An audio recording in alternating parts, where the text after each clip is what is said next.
I salmi, queste poesie bellissime, proprio prendono tutti i vissuti umani e li trasformano in dialogo con lui, ma tutti. C'è la gioia, senza dubbio, ti lodo, ti esalto, l'esultanza, c'è la tristezza, anche la tristezza profonda, quella che diventa abbattimento. In me si abbatte l'anima mia, perché ti rattristi, anima mia, perché su di me gemi? L'autocommiserazione. Ma non sto dicendo che bisogna passare la vita ad autocommiserarci, solo che la strada per essere liberati, o meglio, passare dall'autocommiserazione a wow, che bella la vita, è lasciare entrare Dio nella nostra tendenza solo ad autocommiserarci. Chissà perché capitano tutti a me. I salmi lo sanno che viviamo anche queste sensazioni, che questi pensieri si formano nella nostra testa. E che cosa fanno? Te li fanno vedere, no? Perché ti rattrisi? Perché su di me gemi, no? Li trasformano in dialogo con Lui. La ribellione non è bestemmia, La ribellione è un sentimento che può attraversare il cuore umano, quando proprio dici ma io qua proprio non ce la faccio. Ci sono alcune espressioni molto forti nei confronti di Dio nei salmi, no? Che ne so, svegliati perché dormi, Signore, destati, non ci respingere per sempre. Hai forse dimenticato, è forte dire di me, ti sei dimenticato, no? Ma non è bestemmia, è preghiera questa. Perché qual è la differenza? La bestemmia è un insulto gratuito di un cuore che si chiude, quella consapevole, quelle che nascono da abitudini, quelle richiedono più che altro un po' di buona educazione, alcune altre invece nascono da dolore profondo, lì Dio guarda più in profondità. Ma spesso noi siamo invece circondati da bestemmie gratuite, no? Quelle invece sono semplicemente un cuore che tratta con superficialità la vita. Se lo fa per dolore è un conto, se lo fa perché un po' lo sceglie è un'altra storia. Comunque, il Salmo esprime a Dio la propria ribellione, che già se ci pensate bene è un modo per dire entra in questo qualcosa in me che fa fatica, e Dio entra davvero. Già di per sé il Salmo è un atto di profonda apertura. E poi ancora la fiducia, quelli che magari conosciamo più spesso, ed è bene che ripetiamo perché sono anche più frequenti nella Bibbia, come dire, ci sta tutto, allo stesso tempo ricorda che ci sia spazio per confido in te, non ho timore, tu sei la mia roccia, il mio baluardo, quindi la fiducia, l'abbandono, quella pace che nasce dalla consapevolezza di essere nelle mani di Dio, no? Come bimbo svezzato in braccio a sua madre, come un bimbo svezzato, e l'anima mia speri Israele nel Signore la speranza, no? Sono tranquillo e sereno, eccetera, come bimbo svezzato, eccetera. Oggi l'esperienza che questo poeta ci racconta è l'esperienza della vulnerabilità, in un modo o nell'altro ci sta attraversando, particolarmente in questi tempi, ok, tanti di noi stiamo uscendo da un'esperienza di vulnerabilità, noi ci stiamo ritrovando, siamo ancora qui, no? Se c'è stata un'esperienza di vulnerabilità, guardate che dall'esperienza di vulnerabilità si può uscire in 3 modi, o più incattiviti di prima, o più o meno come prima, ma non è come prima in realtà, perché alla fine vuol dire che ci stiamo un po' incattivendo e non ce ne siamo accorti, ci come dire, vabbè, in qualche modo ce l'ho fatta, ma riprendiamo, no? O con una sapienza in più. La sostanza è o meglio o peggio, da ogni esperienza è così. Quando diciamo, vabbè, mo' è passata, andiamo avanti, non abbiamo colto la sapienza che c'era dentro quell'esperienza di vulnerabilità. Lo dico con un'enorme tenerezza perché lo so che la vulnerabilità è difficile. Allo stesso tempo lui ti dice, il salmista, te lo dice lei, la parola, quindi prendetevela con lei, ti dice che Dio lì ti sta rivelando qualcosa, non perché ti manda le cose, no, le cose fanno parte della vita, Dio le prende con te, anche se pure per lui è stato faticoso, no? È lì con te, e se è lì con te ti sta comunicando qualcosa nel cuore, nell'esperienza della vulnerabilità. Ma la prima cosa che fa il salmista è la racconta. Qui è una vulnerabilità legata all'esperienza della guerra, ma la malattia è come una guerra nel corpo, eccetera. Certi eventi sembrano una guerra alla nostra serenità. E sentite che parole usa. Calpestano il tuo popolo, Signore, opprimono la tua eredità. Pensate a questi passi, no? Calpestano il tuo popolo, che camminano sulla gente proprio, uccidono la vedova e il forestiero, massacrano gli orfani, cioè più indifesi, no? Questo male che non guarda negli occhi niente e nessuno. E dicono, il Signore non vede, Dio di Giacobbe non intende, come a dire dentro di sé portano la totale guardate che non c'è scritto non esiste. Noi dico il Signore non esiste, no, non vede, non sente, è un po' come a dire non si cura di voi, è molto sottile, Cioè, e poi la dominazione di un popolo nel contesto, no? Cioè, è come si domina un popolo dicendo ma il tuo Dio non è abbastanza forte, non vede, non sente, no? Questa è l'esperienza della vulnerabilità, cioè fragilità che diventa devastazione e pensiero. Ogni tanto questi sono i pensieri che si formano in noi, poi c'è qualcuno che soffia pure nei nostri pensieri. Qual è il pensiero? Che Dio in fondo non vede, che Dio in fondo non sente, che Dio come non ce la fa, ma non basta, dai, tocca e siamo tutto risolto, com'è che non lo fai? Ma allora non puoi, allora l'impotenza di Dio, peggio, per alcuni diventa la sensazione del disinteresse da parte di Dio, dell'abbandono. Ma dov'era? Può succedere, il Salmo ti dice può succedere, perché questo dicono sono anche pensieri che si formano dentro di noi e poi anche qualcuno che ci soffia dentro.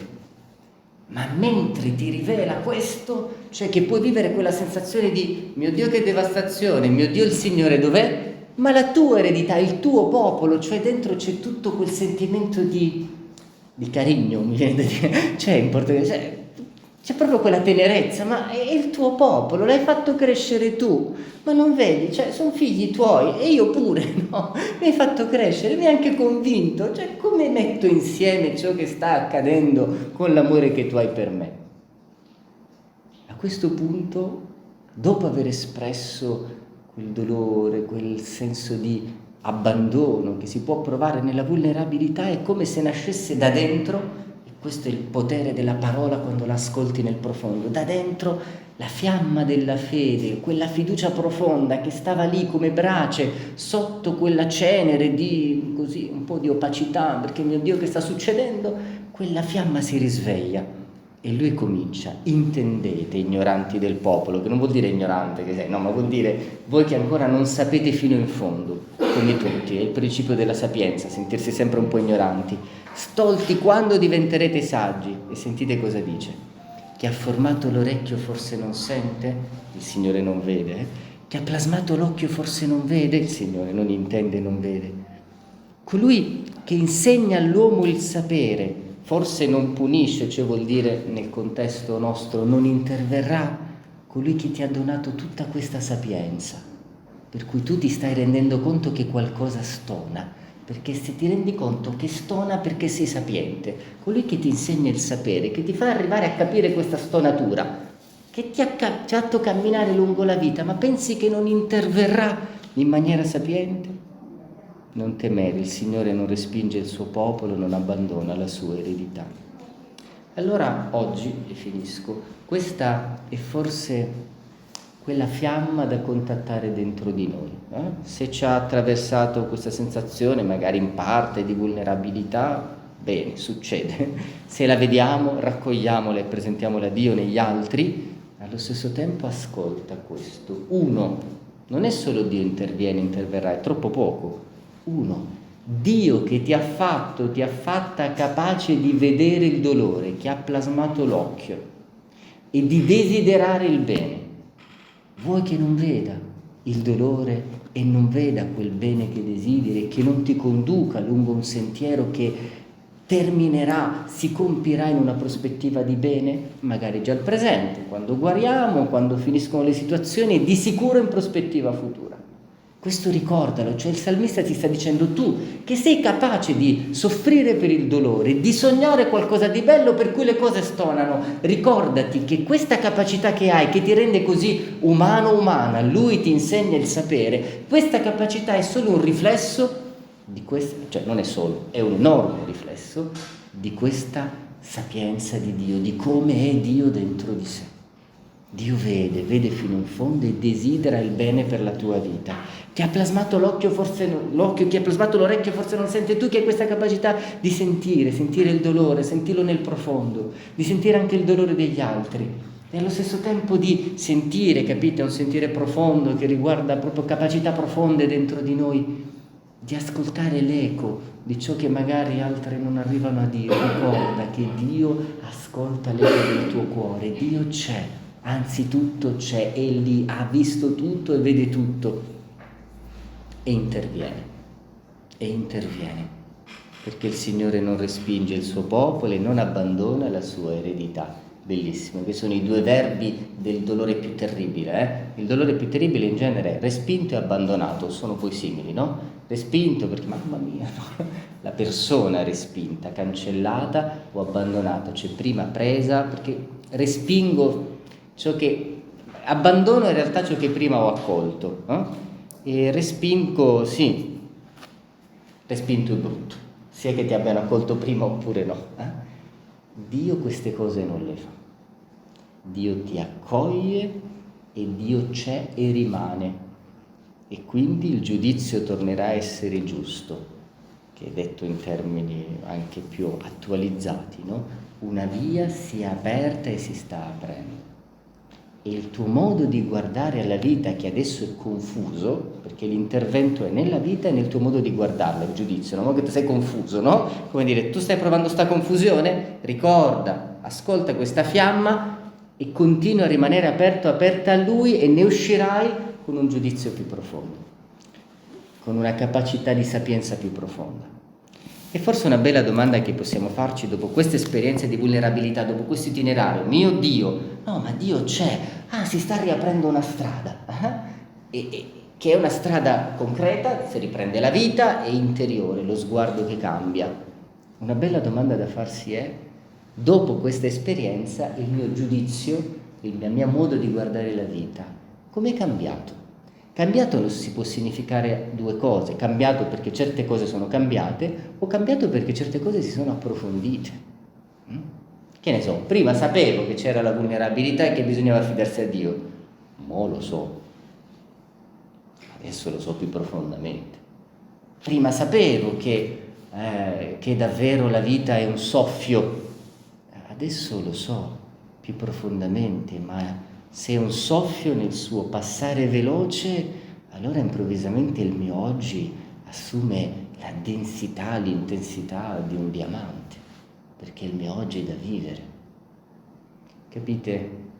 Chiedete davvero, chiedetevi e chiedete a Dio di aiutarvi a scoprire come il vostro sguardo, anche nell'esperienza della vulnerabilità, sia approfondito.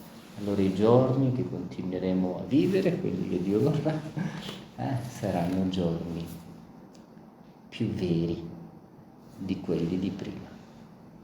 La vita è così, è un cammino, lo dice Gesù, di verità progressiva, di autenticità progressiva. Lo Spirito vi conduce alla verità tutta intera, parlando nella vita, tutta la vita.